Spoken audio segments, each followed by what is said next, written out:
Assalamualaikum guys, welcome to YouTube channel Hazim Sazali. Senam tuan sihat sada untuk mana. So untuk video kali ni, sekarang kita dekat Mid Valley Exhibition Center. Okay, so untuk video kali ni, event Mr. Daily Bekal 2025. So dia bertemakan macam expo, so banyak gila booth kat sini. So saya ada dekat sini selama 3 hari, Jumaat, Sabtu dan juga Ahad. So sepanjang video ni korang tengok saya dekat sini je lah. Alright, so let's go.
One more, yes.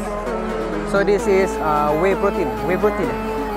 Protein ice cream. Protein ice cream.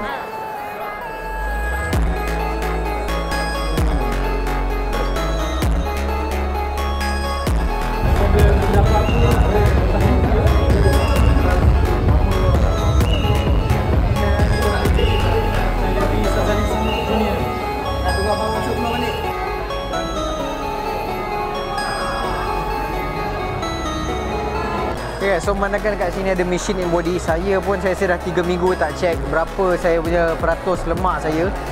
Tapi kalau naik mungkin sebab saya dah makan. Selalunya saya akan check waktu perut kosong, bangun pagi, check, lepas tu baru makan. Tapi ni dah petang baru jumpa machine ni, so saya nak check. So kalau naik tu bukan sebab saya tak kering tapi sebabkan aku dah makan.